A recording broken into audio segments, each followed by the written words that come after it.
Marion Smith joins us now, the Executive Director of the Victims of Communism Memorial Foundation, joining us for a conversation about the Hong Kong protests. But before we get to that subject, what is the Victims of Communism Memorial Foundation? So Victims of Communism was established as the result of a 1993 unanimous act of Congress that called for an organization to be formed that would memorialize the victims of communist regimes around the world.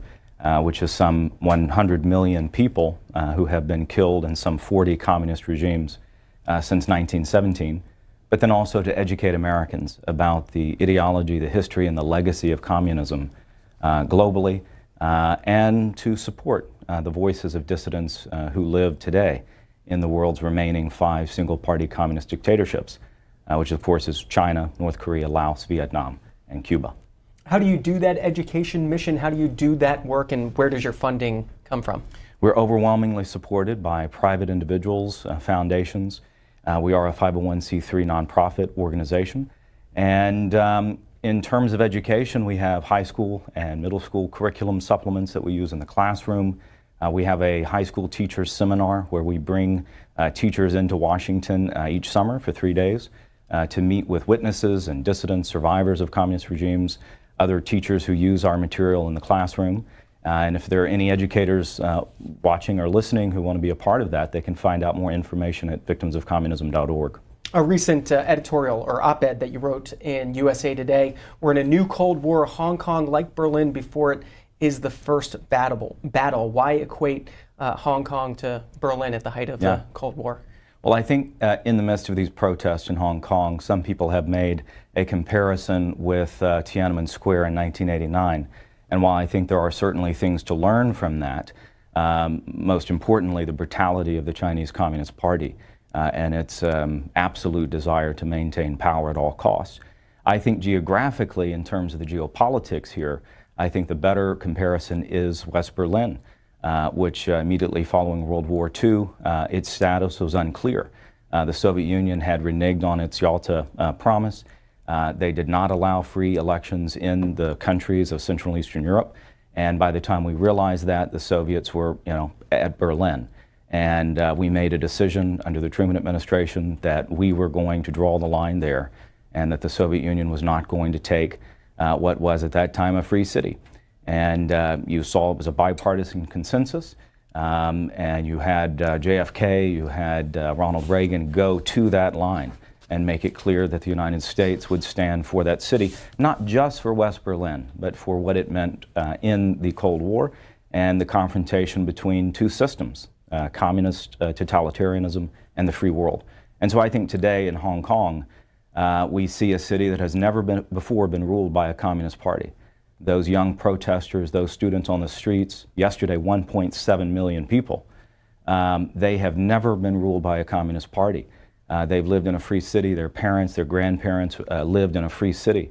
And in 2014, you saw the first wave of protest, which really was a movement that began by young high school students as a result of a Beijing directive that was forcing the Hong Kong high schools to change the history curriculum.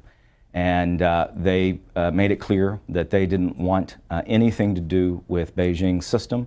And that protest movement has grown from the umbrella revolution of 2014, which I had the privilege of being a part of there and meeting some of those leaders and students in the streets, to the massive protest movement that we have seen the last few weeks since June 4th. And yesterday, again, 1.7 million people in the streets. That represents almost 25% of the Hong Kong population.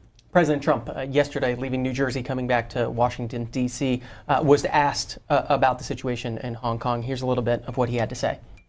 Well, I'd like to see Hong Kong worked out in a very humanitarian fashion. I hope President Xi can do it. He sure has the ability, I can tell you that from personal knowledge. He certainly has the ability to do it if he wants to. So I'd like to see that worked out in a humanitarian fashion. I think it would be very good for the trade deal that we're talking about. What do you make of the response so far from the Trump administration? I think that the word humanitarian there is key. And this is where the comparison to 1989 and the Tiananmen Square massacre is apropos. Certainly no other word would be the complete opposite of what happened in the Tiananmen Square massacre than the word humanitarian. So I think the Trump administration is making it clear that violent crackdown would be unacceptable to the United States, and I would be happy to hear more language making it clear that we stand with the free people of Hong Kong. You don't think they've made that point clear enough? I think when you look at the language that, again, bipartisan consensus since Harry Truman.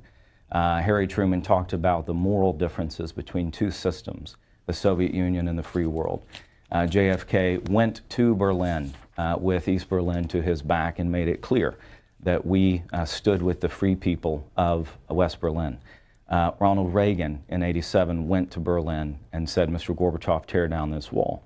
He did that within sniper's range of East Berlin, knowing that when that wall came down, it wasn't going to be the spread of communism into West Berlin. That wall coming down was a loss for the Soviet Union. We're so far from that moment right now that I think it calls into question our ability as the United States to lead a new free world against a new menace. And we have to be, I think, honest about it. The People's Republic of China is the world's most powerful single-party communist dictatorship, perhaps the most powerful in world history. And you can say that and you can draw the distinction between our way of life and their system of government without, calling for war. And so I think we have a lot to learn from the Cold War. We were able to draw moral distinctions while carrying on trade, while dealing with other issues diplomatically. I think we have to be very careful not to buy into this false dichotomy, that either we accept everything Beijing wants from us and use their language to talk about our relationship, or we're somehow warmongering.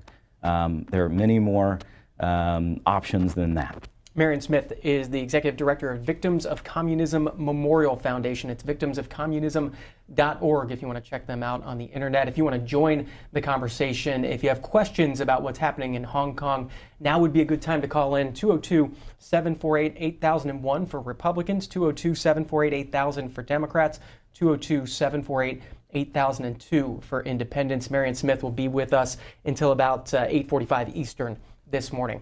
Ron in San Clemente, California, Republican, you're up first. Hey, good morning, John. Thank you so much for taking the call. Marion, let me ask you some very important questions.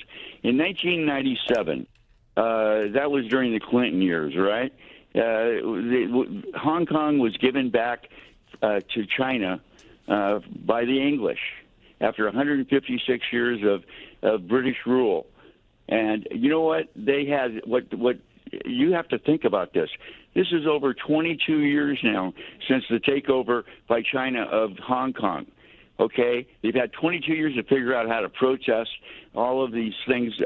And China did a pretty darn good job of integrating Hong Kong into the process of the whole Chinese government, if you think about it, because they kind of let Hong Kong go on its own for a while.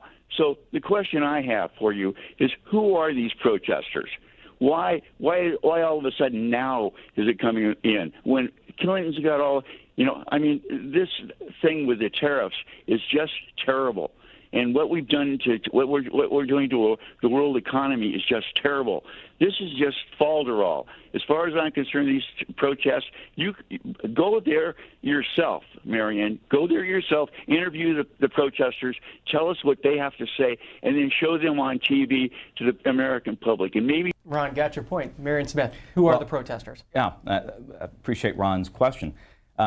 I did have the opportunity to be there in 2014, and in the middle of the night I sat cross-legged in the streets with the protesters occupying Admiralty, and I talked to them for several days.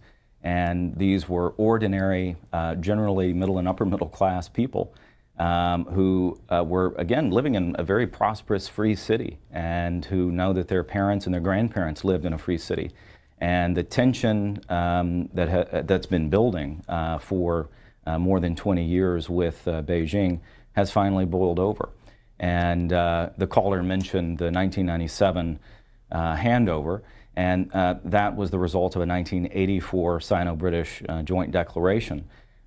that set the framework for Britain handing over Hong Kong to China. And the legal basis for that was a long-term lease that the British Empire signed with the Qing dynasty back in 1898.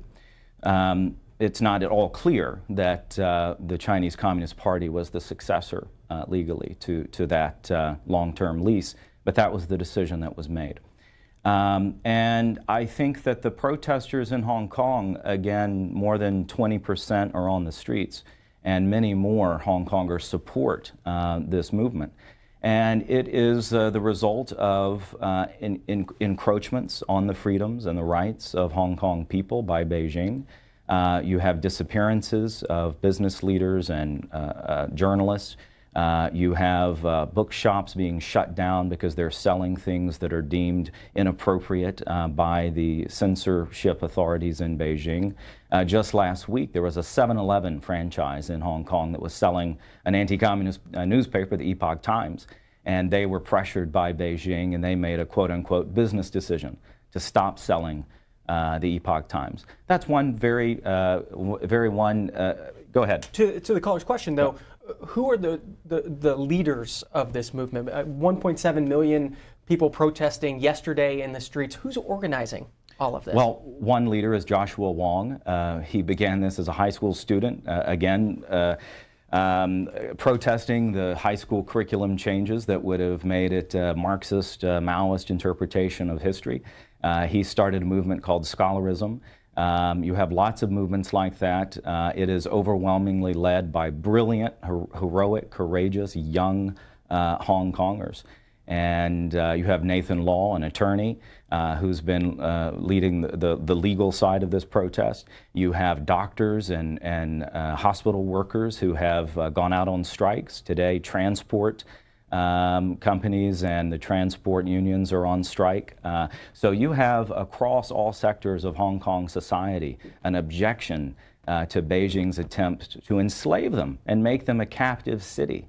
It's 202-748-8001 if you're a Republican and you want to join the conversation this morning. Democrats, 202-748-8000. Independents, 202-748-8002. As we said, if you have questions about what's going on in Hong Kong, now's a great time to call into the Washington Journal. Mike in Cary, North Carolina is next. Good morning. Good morning, gentlemen. How are you? Doing well. Go ahead. Great stuff. So as I have understood it while I'm following this, the tipping point was this piece of legislation that was in whatever Congress or legislative house that they have there in Hong Kong that was going to allow mainland China, the Chi-Coms, to be able to extradite those charged with whatever crimes back to mainland China to be dealt with their justice system there. So that's the tipping point. But from what I'm hearing, there's a lot of other stuff going on in terms of a constant incursion by mainland China into what for centuries now, going back to 1840, has been a traditionally capitalist and very free Hong Kong. So that's my statement. My question is, to your knowledge, is the United States in any way, shape, or form fomenting or supporting any of this? Not that I would be against it, okay, because this happens. But to your knowledge, are we involved at all? Obviously, the president has denied this. Thank you. Well, it's a good point. Obviously, the immediate catalyst for the protest movement has been this extradition bill that was introduced into the executive, to the Legislative Council, LegCo, by Carrie Lam, the chief executive, who is really an agent of Beijing here in trying to, solidify Hong Kong within the Chinese communist system. The joint declaration from '84 ingrain this idea of one country, two systems. And it's very clear that Beijing has violated that arrangement. They have not respected the autonomy of the Hong Kong people. They have not allowed the democratic election of the Legislative Council, which they promised to do. and they have been, chipping away at the rights and the freedoms of the judicial system and the economic freedom that Hong Kongers have enjoyed. I think that you do have a very organic and authentic movement here. And so, no, I would say that far from the United States fomenting or causing this to occur, we've been largely absent, and frankly, we're somewhat unprepared for the scale of the movement that we see in Hong Kong. This is the people of Hong Kong. This is their fight, and I think, frankly, we have a lot to learn from them. They are the front line of civilization right now. One country, two systems, that relationship between China and Hong Kong. I want to show viewers from back in 2017 at the 20th anniversary of Hong Kong's return to China, Chinese President Xi Jinping talking about this issue in his words. To summarize the experience, the lessons we've learned, and to look forward for the future, and to ensure that the one country, two systems policy to be practiced for long. I look forward to experience in person the development and the progress achieved in Hong Kong and the new changes made. I believe over the events carried out in Hong Kong, we will definitely enhance our belief in developing Hong Kong. Marion Smith, take us to Xi Jinping today amid the continued protests and how he's leading the reaction by the Chinese government here. Well, Xi Jinping in the last few years has disillusioned us of any notion that the Chinese Communist Party is going to self-reform. I think there was an idea under Hu Jintao that our efforts to enmesh the PRC in the WTO and an international system of rules-based economic exchange was going to somehow lead to greater democratization in China. Xi Jinping has taken China in a more ideological, totalitarian direction. You see this across China, and we can go into some of those aspects if you wish. But on the matter of Hong Kong, he's basically explicitly stated that he has rejected the one country, two systems model, and that Hong Kong is completely an internal matter, and that basically it would be viewed as a threat to the integrity of the Chinese state. For anyone to even verbally support the people of Hong Kong. Marion Smith is the Executive Director of the Victims of Communism Memorial Foundation, joining us for about the next 25 minutes this morning, taking your questions about the protest movement in Hong Kong. Kyle is in New York City, Republican. Good morning. Oh, good morning. It is such an honor to speak with you today, sir. Thank you so much for taking my call. Go ahead, Kyle. What's your question? I had two questions intricately linked. The first about the humanity of Chinese students, and second about what America must do today. First, I regularly work with Chinese students in education programs. They seem perfectly normal until discussion of Falun Gong, the Uyghurs in Xinjiang, and of course of the protests in Xianggang. They seem perfectly normal until they use the words terrorist, foreign subversives to describe these otherwise movements for democracy and human rights, because their mindset is, for me, something incredibly terrifying, close to that of Nazi Germany or communist Cuba. Unlike us in China, no change can come, no change is possible unless the government fears the will of its people. But how will this change in Hong Kong occur in any view if the Chinese minds of their people are controlled by their government? If instead of freedom fighters, the Chinese people think of themselves and of the protesters in Hong Kong as terrorists. And we'll take up that topic. Marion Smith.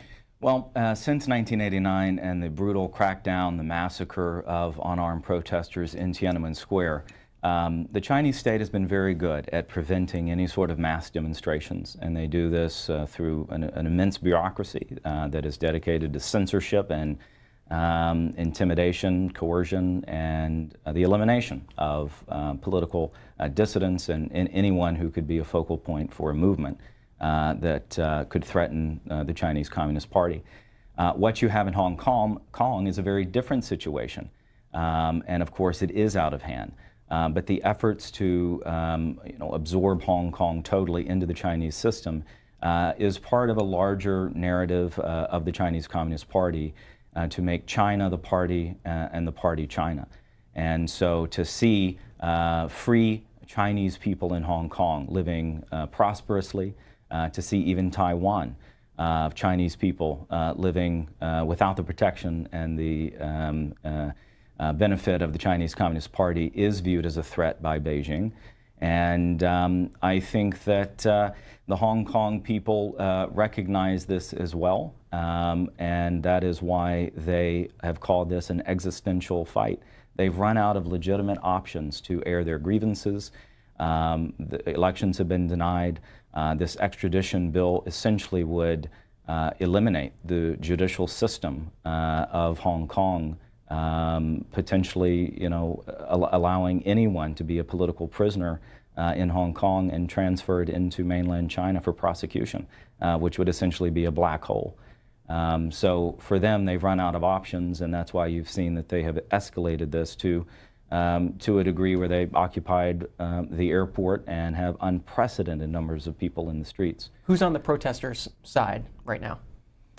Well, you have many American voices. There have been a number of senators who have supported the protests. There's a bill been introduced in Congress, Hong Kong Human Rights and Democracy Act, which basically would revisit the 1992 Act, where we gave special treatment to Hong Kong in terms of trade and immigration, because we recognized that it was a different kind of system, different kind of government than mainland China.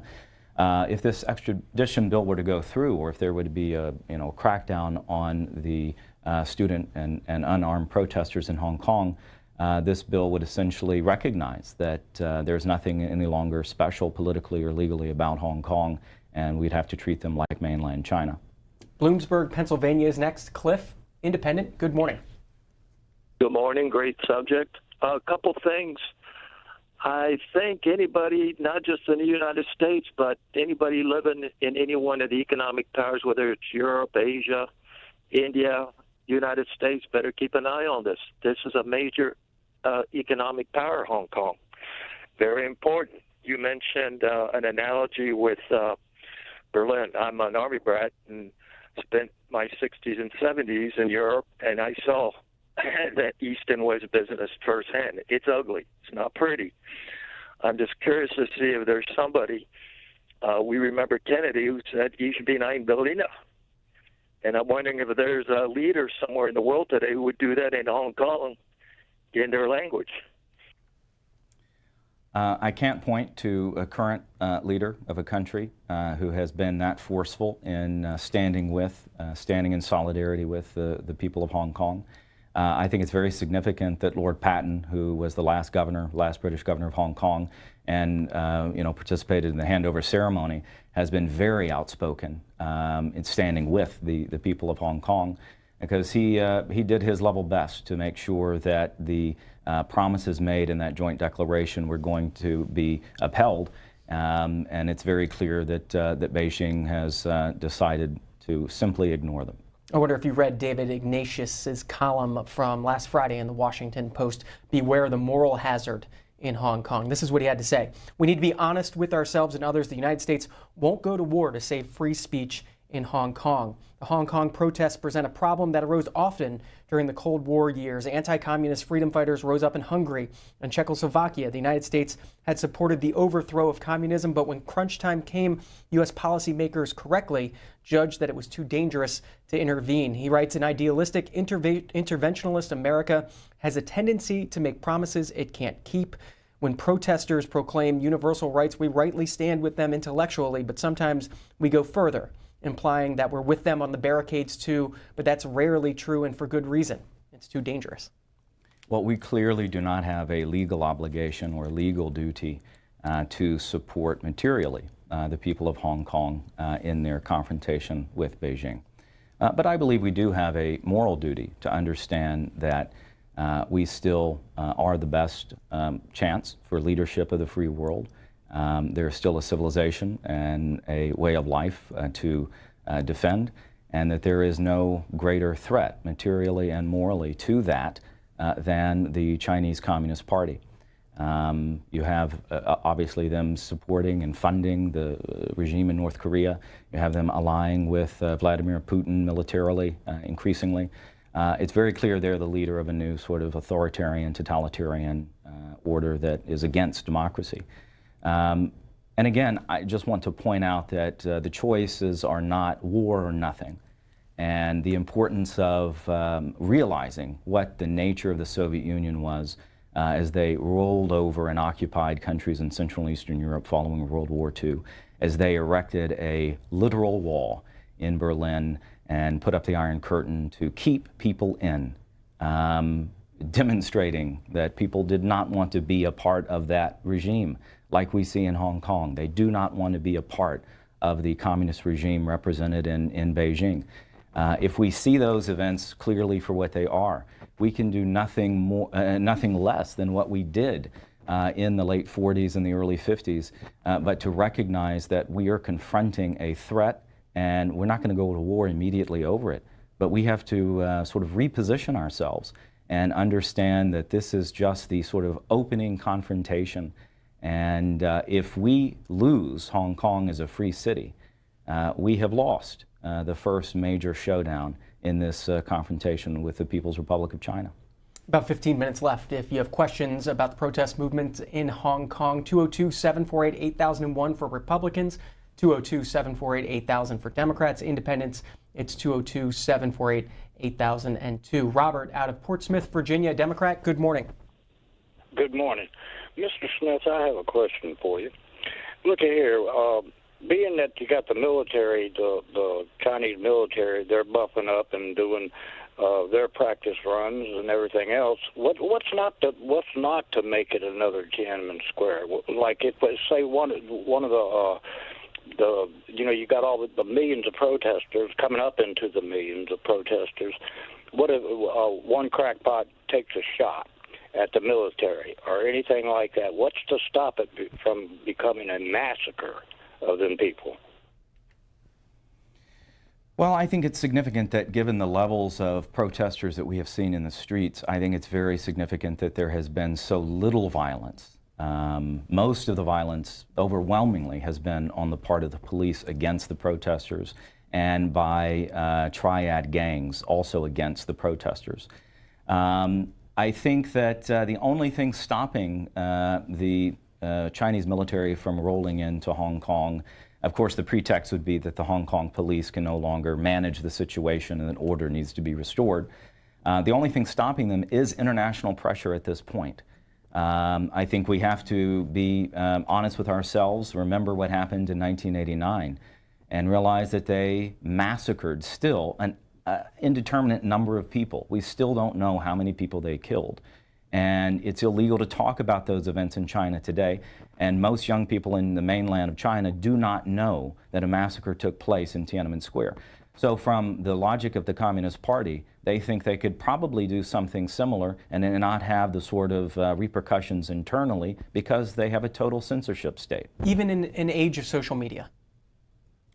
It is remarkable the extent to which the Chinese state has been able to use technology to simplify the process of censorship and surveillance. What took a babushka on every corner in the Soviet Union informing on their neighbors, Beijing can do centrally from Cyber Command. So I think this is another issue that we have to be cognizant of, and on the tech side, I think it's a problem when you have companies like Google and their Project Dragonfly using American technology, American engineers to help build a search engine for China that would keep the parameters of the Chinese surveillance and censorship state.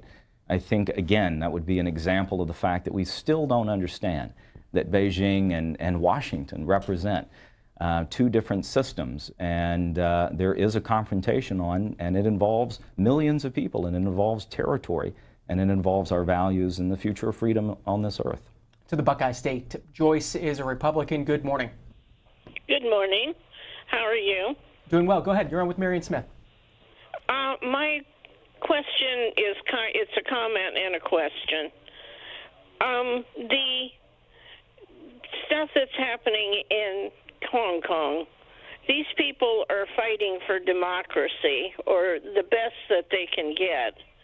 Meanwhile, back here in the United States, we're allowing protesters with masks and everything else to burn our buildings, shoot our people, and take away our rights. And we're not doing anything when we're up in arms about Hong Kong. What's going on? Marion Smith.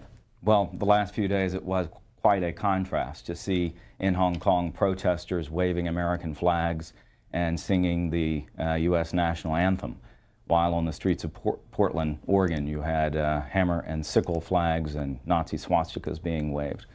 I don't know what else to tell you, but that if America's younger generations, millennials like myself and younger, understood the history, recent history, if they understood the meaning of those flags and those symbols, what the difference between totalitarianism and freedom actually is, to put it simplistically, I think we would have a much greater appreciation for our own system of government.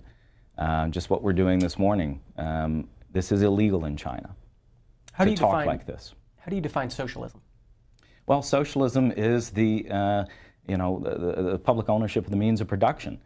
It is a system that ideologically and historically has been anti-democratic, and some of the most unequal regimes in history have been socialist regimes.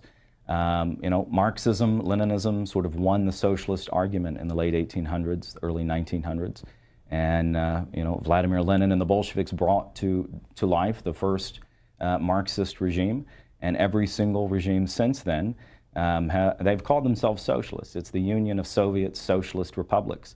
Lenin immediately realized communism was too far off. That was the sort of heaven, and they weren't going to be there yet. So they were socialists trying to arrive at communism. Xi Jinping calls what's going on in China his system of government, socialism with Chinese characteristics. What's your view of democratic socialism in the United States today? Well, since socialism and democracy have proven to be completely incompatible ideas, I don't really know what's meant by that. I don't think democratic socialism is any clearer a term or any more desirable a term than democratic fascism. And I think those espousing that ideology have a lot to answer for. And I think it is significant that leading politicians calling themselves democratic socialists, be it Bernie Sanders or AOC, they don't condemn the socialist dictatorship in Venezuela under Nicolas Maduro.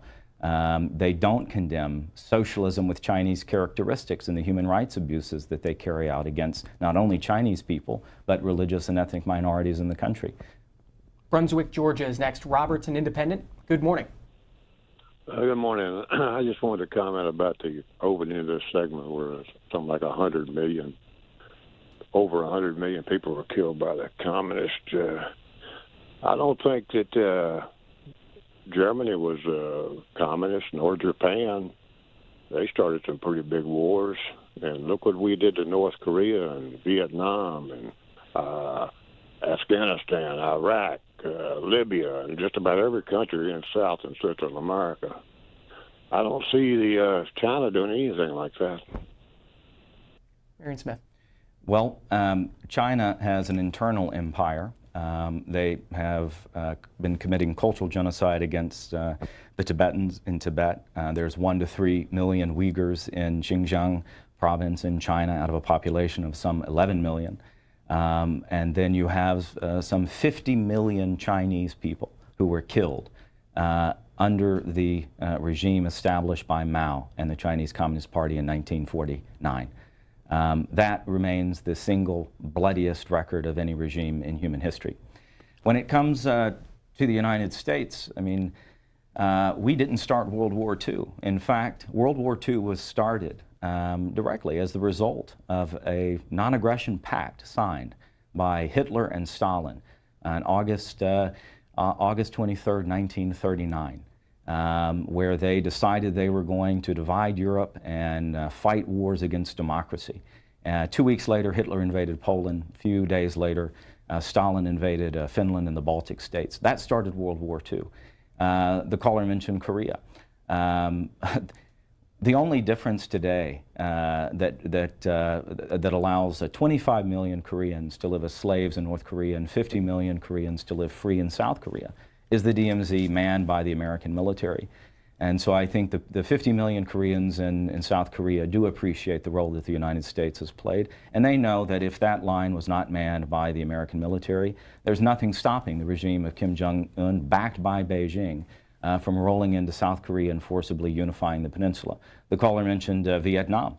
I think it's remarkable today that Vietnamese people, especially the young people of Vietnam, are very pro-American, and they're frankly terrified of the regime in China.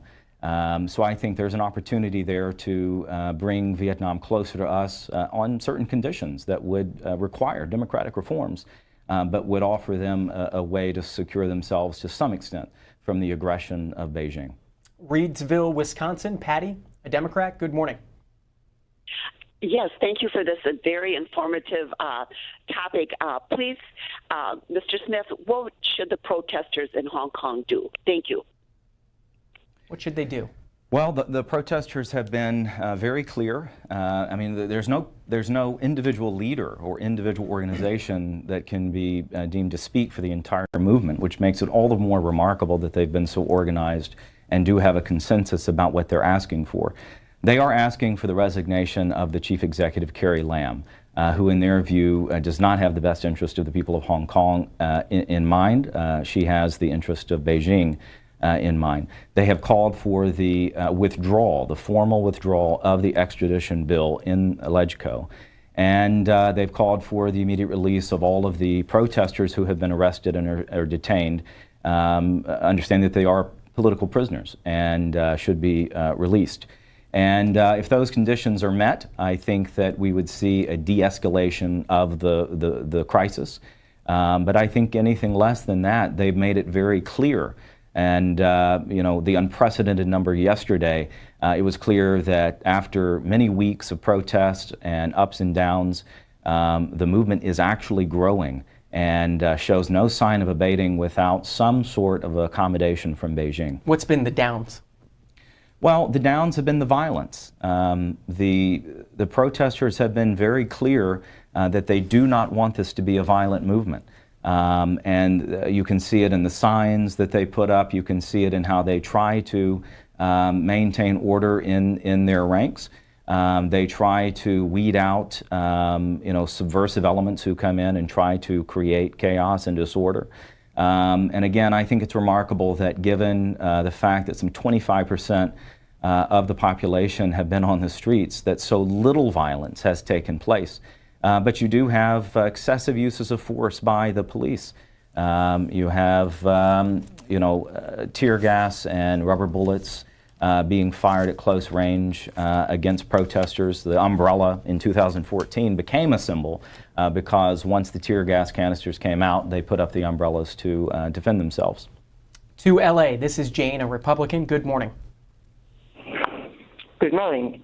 Thank you from Mr. Smith for the very good comments. In my opinion, it's hypocrisy that we support people in Hong Kong as they are fighting for democracy, and we say that we need to stop China from repressing these people, but we call Yemeni freedom fighters rebel, and we help Saudi Arabia to kill them as much as she can. So it shows our line about supporting of democracy. We only care which country gives us enough money to close our eyes on their brutality. Democracy dies when money is more important than people's lives for our politicians. Thank you, Mr. Smith, for your comments. Well, I don't quite understand the question. That's okay. We've got plenty more callers for you. Eric is next in Milton, New York, an independent. Good morning. Good morning. I'm not a communist, and I sympathize with you. I am also suspicious of the hegemonistic type tendencies that this Chinese government has, especially in Asia. Okay, they are trying to assert themselves at the risk of others, but I'm also a realist, and I was hoping that you could address a couple of points that people on the other side of this are making, which is that America has, for better or for worse, tried to, with the role of the CIA, State Department, organize insurrections, protests around the world. We've organized coups in other countries over the decades. And the Chinese are very suspicious of this.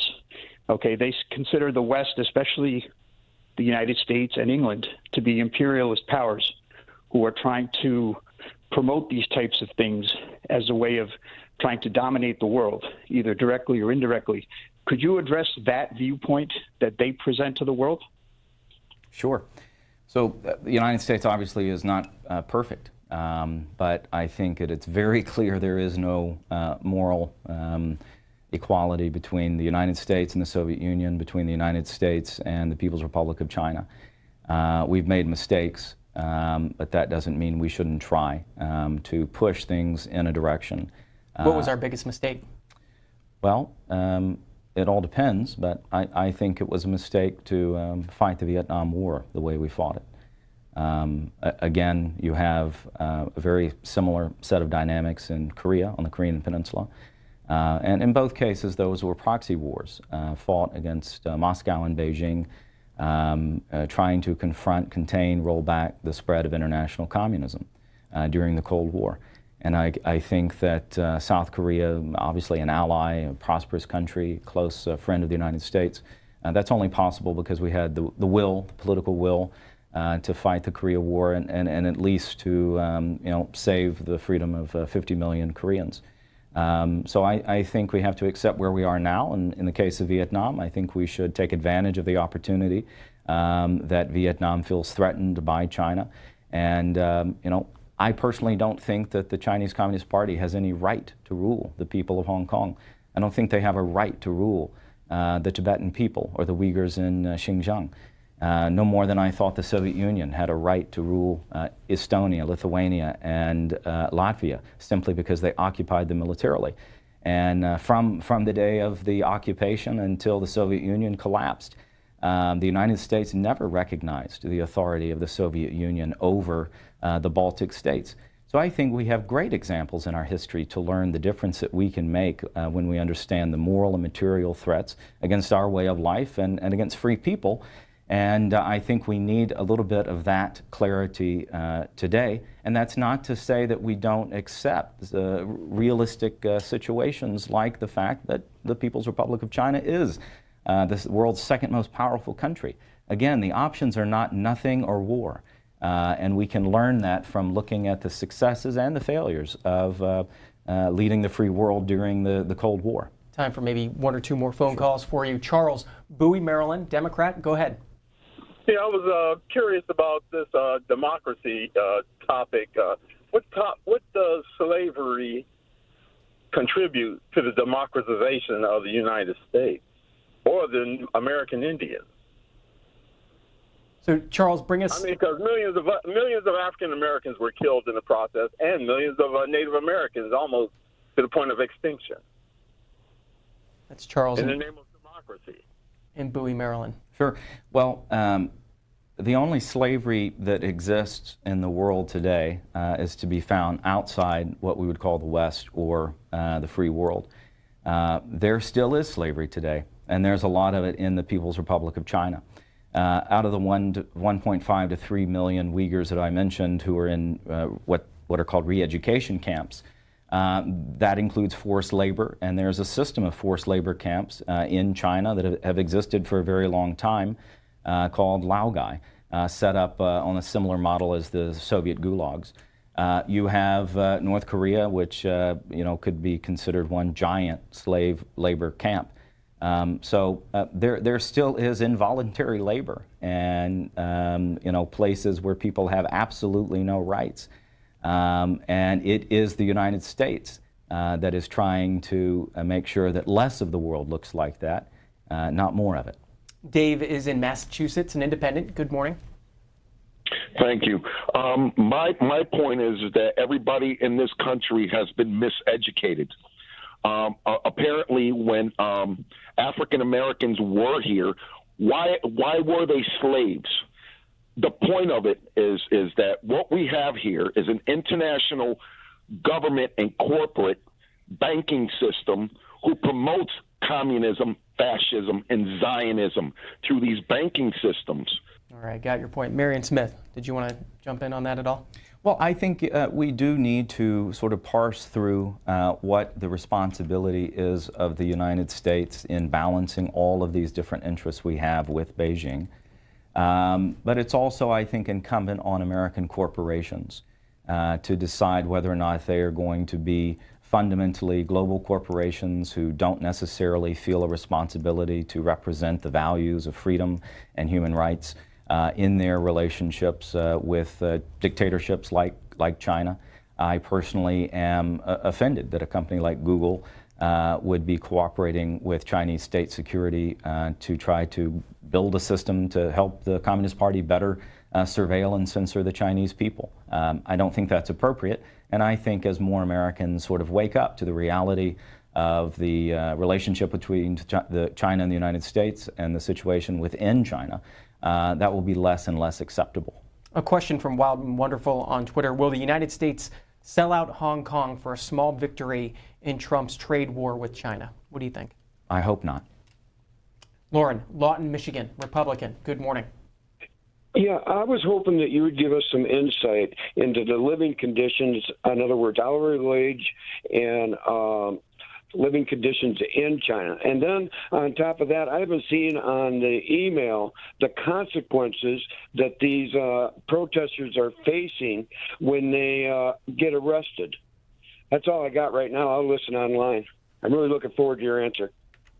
So in terms of some of the treatment of protesters who were arrested, we know that there have been some pretty severe beatings that have taken place. Of course, that would be extrajudicial and is frankly very much not in keeping with the reputation of the Hong Kong police force for many, many decades. And I think it shows the increasing corruption not only of the police force in Hong Kong, but of all of the city's institutions. When it comes to living and labor conditions inside of China, it's a massive topic. I think at the very bottom you would have those political prisoners who are in forced labor camps or prison detention systems.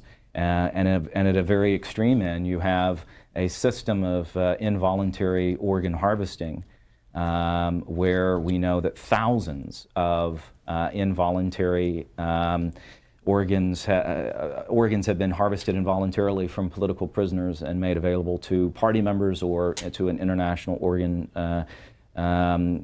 sort of tourism industry. So that would be one of the extreme ends of this. You have, of course, a massive population of undocumented Chinese people who don't have papers and sort of migrate around the country. These would be maybe children born to families who had violated the one-child policy. There are so many anomalies to the Chinese system that Americans don't understand because we think they're a system pretty much like ours, and they're not. What you do have in China, of course, more than 1 billion people, many of them are the losers of the system. But you do have a very large Chinese Communist Party, some 90 million members, and lots of winners in the Chinese system as well. And those are the voices that get out. Those are the voices the world sees.